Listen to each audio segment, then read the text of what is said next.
Hello, you wonderful people, and welcome to another episode of Centric. This being a show, it's about crime dramas that I watch. For today's episode, I'm going to talk about the season finale of Three Pines, a great season finale. A lot of really interesting things went down in this episode, so let's break it down.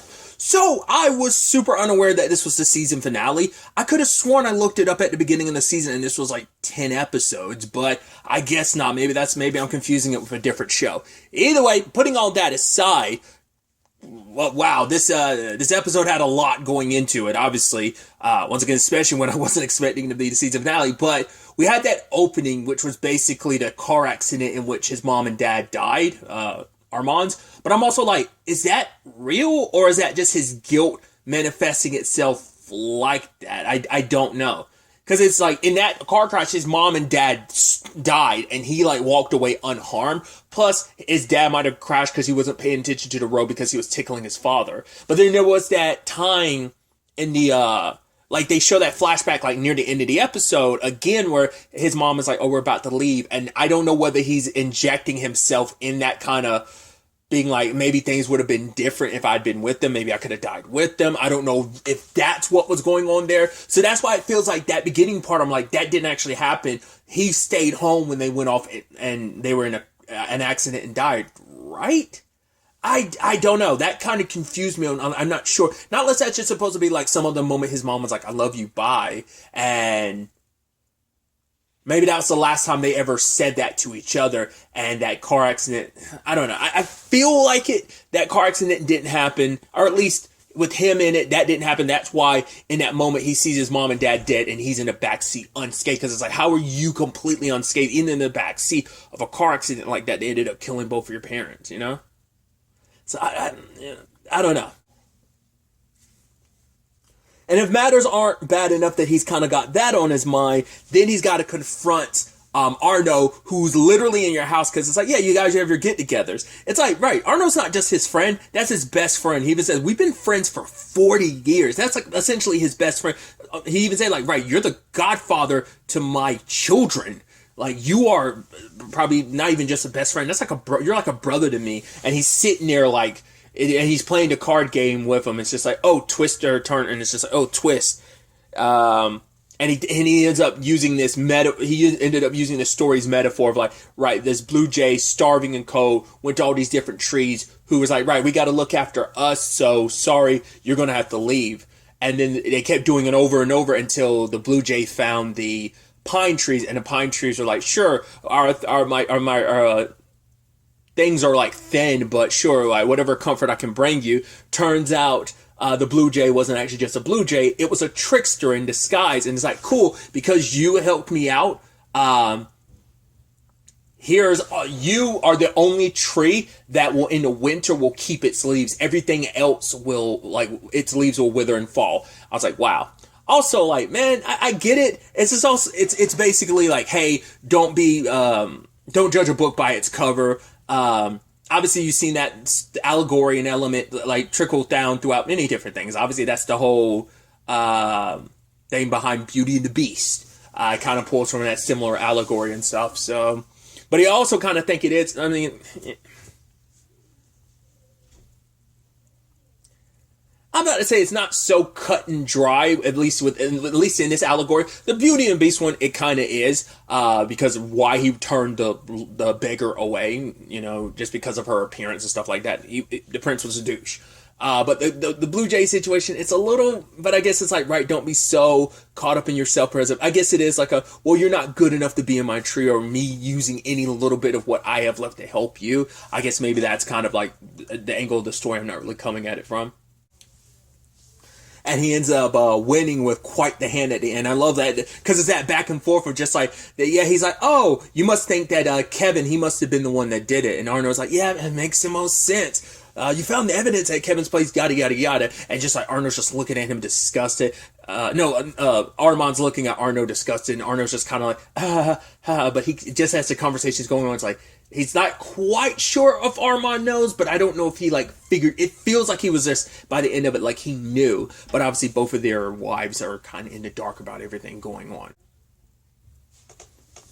And he ended up bringing this evidence to his boss, which immediately I was like, do not do that. I don't trust your boss either. I'm like, the moment your back is turned, he's going to change some stuff up and he's going to screw you over. Because I figured it didn't stop with Arno. I feel like there might be higher ups than him, but maybe it does. Maybe the buck just stops with him and Chowski, like maybe they're just the only dirty cop. I mean, probably not the only dirty cops, but in this respective situation. But it's just like his boss has rubbed me the wrong way since the first episode, because he was the one always pulling Armand off of that. So like I was already on like I don't trust Arno, but I also didn't trust his boss either. So him giving the boss like the evidence, I'm like, don't give this guy the evidence, because once again, like now that they got Chowski and Arno, they think they've gotten everyone's like, we don't know how far up the chain this actually goes. So I don't know. Based on the way the episode played out, Mace, it doesn't seem like, I'm probably grasping at straws there. Like, that doesn't seem like that is the case, not unless that's going to be something kind of revealed later on. But either way, obviously it's like, right, I'll handle this, submit the evidence and stuff like that. You give it to Internal Affairs to look into. You, on the other hand, need to go back to Three Pines and investigate James Hill's death. And so, obviously, they... which I think is such an interesting situation that the town finds itself in, because everyone in Three Pines is like, cool, we need to help out with this investigation, because obviously James was up here ranting and raving about how he knows all of our secrets. It's like, well, what if he actually does know our secrets, and I don't want the cops to know? Myrna's like, we all came here looking for a second chance. This was our place to start over, and none of us want our dirty laundry getting aired, so we should all kind of, deal with that. So it's like, right, you either come to me or you go to the chief inspector, but we need to shut down its investigation before it goes on too long, which I'm like, okay, I mean, it's not the most altruistic reason to close an investigation. Like, we need to find a murderer that's amongst it. It's like, no, let's close the investigation so cops will stop looking into our respective situations. So some of the characters we already knew kind of what their thing was. So for example, like, well, we already know Peter's circumstances, his complicated situation that all kind of got dealt with in the last case, but I don't know if he necessarily had any more secrets. Turns out his wife Clara kind of does, because she was looking through like a yearbook, and it seemed like there might have been some implications there. Angela and Mike have their thing, obviously Olivier and Gabri, but that I kind of figured out already. Turns out Olivier's secret is that was finding the wallet situation, and obviously not telling the cops about the argument. He confronted Gabri about it last episode, but he didn't bring it up until this. It's like, for him, it's like, right, like he did what he could to dispose of the wallet, which Ruth found that, which it almost implies like, and it seemed like Ruth has her own secret, so they all kind of nonchalantly agreed, like, all right, let's do this, let's close this investigation to kind of hide our circumstances. So once again, that whole like, especially Myrna kind of having that with that poem about like the bystander effect of like kind of not, kind of like the long short of it, and I'm probably like butchering the whole thing, but it was almost like you kind of stand as a bystander on the side. The noose is going to come for you sooner or later too, type of thing. So, but yeah, like I said, Ruth helped out getting James' wallet. There was initials, and the initials allocate to and connect to James, because James ended up, and it was just like I thought, it was a drunk driving accident that killed his wife and child. And the fact of the matter is, he has been on a revenge tour. It isn't just the one person in Three Pines. There were 4 people, teenagers behind the wheel. One of them's name was like Gabriel something, which immediately you're like, oh, Gabriel. It's like, would he really just go through the trouble just changing his last name? And it's like, no, because it's not Gabriel. Gabriel isn't Gabriel from the school. Like, he's like, yeah, I went to the same college, the same university, but that's not me. I didn't change my name. The sad situation is, because Peter had saw him around the time coming out of the woods, kind of looking scared as hell. Turns out Gabri had found James' body, and he didn't do anything about it. He kind of ran away scared. Well, we'll get into that in a second later, but he didn't ended up changing his name. He had nothing to do with any of this, because we end up, jumping around. We find out that Mike, and once again, I go back to like that last episode. Like Angela was, oh my god, suicide. It's almost like she knew. She said it with such definity that even, like I said, Armand kind of got it. But like I said, maybe he brushed it off because I gave the explanation last episode. Maybe you could just be like, well, yeah, someone's like death by being hanged. Then you're just immediately thinking of suicide because that's a more sadly traditional means of killing yourself. So maybe that's why they would justify that. Like, why he'd be like, well, no, that doesn't seem too suspicious. But the fact is, she was it made me question it and should have kind of leaned into it. But it turns out Mike was the one that was behind the wheels. And he's saying, like, right, maybe we should go to the cops. It's like, because it turns out it was self-defense. The names were crossed out. 2 of the names were crossed on the list. He had found them and murdered them. I still do believe when it was all said and done, he was going to kill everyone he held responsible. And then, like, now that my vengeance is done, kill myself type of situation. And it's like, it was a self-defense thing. Once again, the suicide note and everything. So it kind of leans to, like, he was going to end it all afterwards. But still, it was a self-defense thing, like, right, he already killed 2 of our friends, it was self-defense, but it was also have to acknowledge and admit that you in particular were the one behind the seat, behind the driver's wheel, and that we, like, cleaned it up and made it seem like you weren't. So, because sadly, he never got any justice. Like, no one was, they went to trial, but no, I don't think there even was a trial. No one was arrested. He never got justice, and they kind of got away with it. So, and he tried for so many years to fight it, and then just, I guess, he ended up leaving behind a teaching job to get a government job so he could track all of them down. And obviously, he got halfway through the list. So it's like, that's interesting development. I wasn't expecting that. I mean, I got certain angles of it. I just was pointing at the wrong person. It's not Gabriel. It was Mike and Angelo, but it's like, yeah, it turned out being exactly what I thought it was, a drunk driving accident situation and cover up on their part. And none of them, because also it seems like they come from wealthy families, so they were able to, like, get probably fancy lawyers to kind of, like, find loopholes around it, and kind of ended up letting them win and get away with it without serving any time, not even being, like, properly, like, arrested,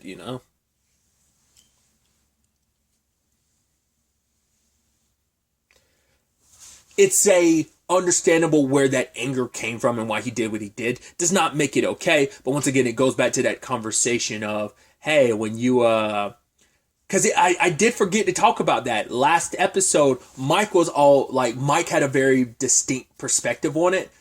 He was very much like, his more so perspective was kind of like, oh yeah, like, this book makes it like every guy she came across like terrible or whatever. But when the moment it came down to Angela kind of stammered, and they're just kind of like, oh, like, so much for all of us ladies sticking together. Like, Ruth kind of said that very bitingly towards her, but Angela's the one that didn't really give a response. She kind of felt conflicted about it, and it's like, well, understandably so, because you guys are responsible for killing him, because he was coming after you to get revenge for, being responsible for killing his wife and child. So it's like putting you smack dab in that, like it's hypothetical for everyone else's regard, but in this regard, it's like, no, it's not so much so. In their case, that took a very interesting development too. They legitimately tried to run, and Isabel was there to arrest them, and Jean-Guy, who was there, who was drinking a little bit, got behind the wheel and was chasing after him. And Isabel kept being like, slow down. I want to be alive to tuck my children in at night when I go home. But he wouldn't listen. He's drunk. He's dealing with everything with Enid. And they end up crashing, which is like, he's like, it's not my fault. But it's like, yeah, they wouldn't have been driving so recklessly if you hadn't been in such hot pursuit. Like, you being in such hot pursuit, like, made them drive even more recklessly. It was raining and everything. He was very aggro, but it's like that. Who's to say it still wouldn't have happened? It doesn't put them in any favorable positions, and now it puts Isabel in this complicated space of like, right, like, because he's drinking, and he was behind the wheel. Like, I mean, he says, "No, I've been in control." It's like, no, the way you were acting, you've never displayed that lack of composure before now. So like, you seriously weren't in control. But Isabel's like, fine, we're going to say I was behind the wheel, and he's like, well, we don't even have to call this in. Just like, shut up, we're doing that. Because it's like, it seems like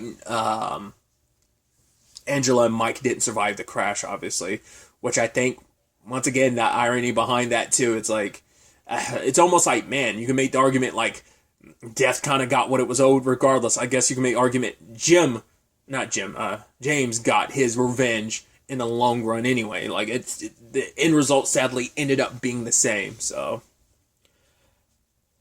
along those lines, we kind of found out about Gabriel's secret. He was like, right, you probably think I'm terrible for leaving that guy hanging when I found the body. It's because his mom killed herself that same way. Because his father was abusive. Anytime him and his mom ever stepped on a line, he'd punished him. And when he was 12 years old, he found his mom hanging. And he never forgave his dad, but he also never forgave himself, because it's like, right, I should have done something more. I should have protected my mom. He felt like he fell, but, Olivier's like, no, you did what you could. You were just a kid. It's not your fault.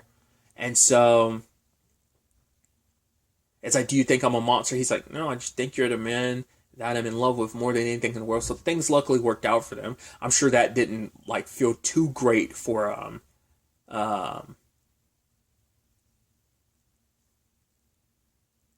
Jean-Guy, who was over there having to watch the entire thing too, especially considering where his relationship is, which I love that he's there with Nicole. Like, he ended up actually opening up to Nicole despite like actually being close with Armand and Isabel. He didn't actually tell them, because I think for him, he was hoping like, right, I'm gonna keep up this front of like everything's okay, because if I give it enough time, maybe everything will be okay. And it's the whole thing of, she's like, wait, I thought you and Enid were working out. It's like, yo, Olivier, bring us over here 2 vodka shots. And then she's drinking with him and being like, oh man, that sucked. She's like, at the end of the day, like, maybe she will, because for him, it's like, this came out of nowhere. Like, 10 years down the road, she gets to just leave and bounce. And it's like, I don't even get to know why. Like, did I do something wrong? Was there someone else in the picture? And he doesn't actually get an answer. And ultimately, Agent Nicole's like, well, that doesn't mean, like, maybe she wasn't ready to give you an answer yet. And just like, well, I gotta go see the balls, and leaves. And he's like, fucking Nicole. It's just like, because at first he was like, oh, we're not friends, but she was there trying to help you out and everything, but she just kind of bounced. I mean, to be fair, she had some crucial information to tell the boss, because back at headquarters, it was almost like like, it sounds like Chief Armand's the one kind of like, doing shady stuff. So we find out later on, Arnaud was definitely Arnaud was shifting things and trying to blame Armand, trying to make evidence disappear from the ballistics and stuff like that after he turned them in.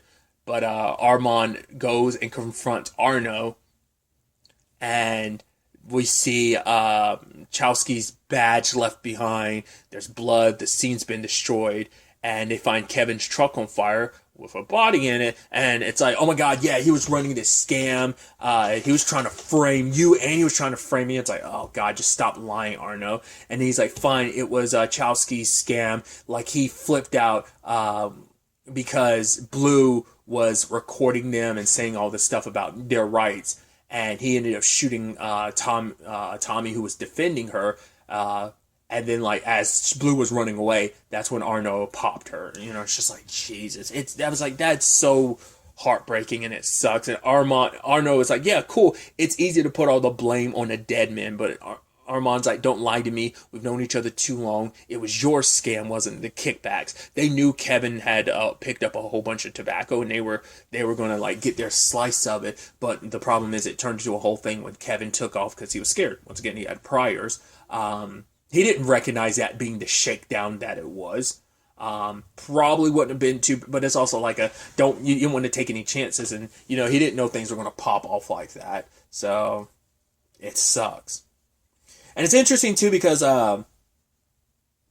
Armand had finally kind of given them answers, and he wanted to return the feather to Arasawa, but she was like, no, you found her to us, so you get to keep it. And Armand's like, yeah, I wish I could find all the other ones, but she's like, you are in a powerful position where you can make sure, like, something like this never happens again. Don't try, Armand, dude. He's like, you're right. He's like, I will do something about it, because sadly, so many, like, it's like, help, rather than reactionary and, after the fact of someone's going missing, after so many have gone missing, instead, make a change so that you can prevent something like that from happening in the first place, and also make sure that in the early days of it, the cops do pay enough attention to this very serious situation to actually look into it and investigate it, and not just kind of brush it under, because obviously it's like, You know, I mean, who knows what would have happened if, if things had, I mean, obviously you were never going to get things on the right track considering you had two cops involved. I can only assume that's where Chowski was hiding this entire time, was at that little cabin or whatever of Arno's, and then like Arno went up there and killed killed him because it's like, right, I need to put everything, all the blame on you. I need you to be the fall guy when this is all said and done, and make it seem like he was the one mastermind behind everything when in actuality he was. And the sad thing too is that at the same time this is all going down, and Armand's wife is giving a speech, and like, oh, I can see where this is going to, and it's like she's going to feel it too, isn't she? And with his, especially when Arno went to pick up the jacket, I was like, do not let him pick up. I was like, there's got to be, it has to be. And lo and behold, he pulls out a gun and shoots. At least you can make the argument. At least he had the decency to shoot his friend face to face instead of shooting Blue twice from behind. That once again, I'm saying that like he's still shitty. It doesn't. I mean, I'm saying all that facetiously, obviously, but like the moment, like his wife felt it. It's like she could tell, like, no, something's wrong. It's like something's not right. So luckily, Isabel and Jean-Guy get there in time to take care of him, but it's still bad. And he's thinking back to his childhood, and he's seeing the Blue Jay, and I'm obviously he's not going to die, but this is going to be a pretty rough situation to be in, and I'm so curious to see what the future holds in this regard. It is obviously December 23rd at the time of me recording this. It's still unclear whether or not Three Pines is getting a second season, which it's interesting because I was reading some articles which are from a couple hours ago. At least the more recent ones I've seen were from a couple hours ago. They're still like, who knows if it's going to get renewed or not. But if on IMDb, there's already a season 2 section, so that's why I'm confused. I'm like, so has it been officially renewed? Has it not? I don't know what that means. I hope it gets renewed because I'd love to see where this takes us going forward into a new season. Obviously, it feels like this would be wrapping up the Blue story, but that's sadly a symptom of a much larger issue. So you could still see that kind of reprising itself even in the future, especially considering Blue's killer's still out there. So it's about tracking down Arno and bringing him to justice, even more so in Armand's case because he made a promise to Arasawa and the family that he would, and even Isabel made that promise too. The aftermath of Isabel and